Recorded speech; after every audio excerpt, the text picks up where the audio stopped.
इस वक्त ईवीएम का मसला कांग्रेस के लिए असला बन गया है। कांग्रेस के नेता राहुल गांधी ने एक बार फिर से ईवीएम को लेकर सवाल उठाए हैं। दरअसल राहुल गांधी ने एक बार फिर ईवीएम पर इसलिए बोला क्योंकि एलन मस्क का एक बयान इस वक्त सोशल मीडिया पर खूब वायरल हो रहा है, जिसमें एलन मस्क ने ईवीएम को लेकर सवाल उठाए और कहा ईवीएम से चुनाव नहीं होने चाहिए, एक बार फिर बैलेट पेपर से चुनाव होने चाहिए। दरअसल राहुल गांधी ने सोशल मीडिया प्लेटफॉर्म एक्स पर रविवार को एक पोस्ट किया। इस पोस्ट में उन्होंने चुनावी पारदर्शिता को लेकर कई सवाल उठाए। इस पोस्ट के जरिए चुनावी प्रक्रिया में पारदर्शिता पर सवाल उठाते हुए उन्होंने अपने पोस्ट में शिवसेना शिंदे गुट के उम्मीदवार रविंद्र वायकर से जुड़ी एक खबर को शेयर किया। शिंदे पर ईवीएम से छेड़छाड़ कर जीतने का आरोप लगा है। राहुल गांधी ने एक्स पर लिखा, भारत में ईवीएम एक ब्लैक बॉक्स है, किसी को भी इसकी स्क्रूटनी करने की अनुमति नहीं है। हमारी चुनावी प्रक्रिया में पारदर्शिता को लेकर गंभीर चिंताएं जताई जा रही हैं। जब संस्थानों में जवाबदेही की कमी होती है तो लोकतंत्र एक दिखावा बन जाता है और धोखाधड़ी की संभावना बढ़ जाती है।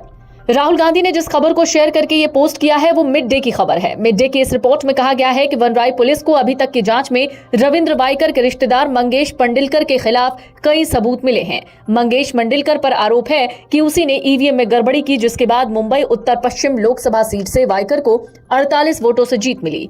आरोप है मंगेश वोटों की गिनती के दौरान जो फोन इस्तेमाल कर रहा था वो इलेक्ट्रॉनिक वोटिंग मशीन यानी ईवीएम से जुड़ा था।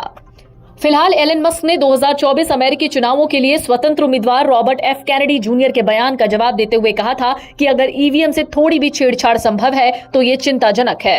टेस्ला और स्पेस एक्स के प्रमुख एलन मस्क ने इलेक्ट्रॉनिक वोटिंग मशीन का इस्तेमाल न करने की सलाह दी है। उन्हें डर है कि इस मशीन से छेड़छाड़ की जा सकती है, जिसके बाद पूर्व केंद्रीय मंत्री राजीव चंद्रशेखर ने भी मस्क के बयान का विरोध किया और कहा एक बहुत बड़ा सामान्यकरण है जिसमें कोई सच्चाई नहीं है। उन्होंने लिखा, ये एक बहुत बड़ा व्यापक सामान्यकरण कथन है जिसका अर्थ है कि कोई भी सुरक्षित डिजिटल हार्डवेयर नहीं बना सकता। ये गलत है। कोई कनेक्टिविटी नहीं, कोई ब्लूटूथ नहीं, वाईफाई नहीं, इंटरनेट नहीं, कोई रास्ता नहीं है। फैक्ट्री प्रोग्राम किए गए नियंत्रक जिन्हें फिर से प्रोग्राम नहीं किया जा सकता। इलेक्ट्रॉनिक वोटिंग मशीनों को ठीक से डिजाइन किया और बनाया जा सकता है, जैसा कि भारत ने किया है। हमें एक ट्यूटोरियल देने में खुशी होगी, एलन।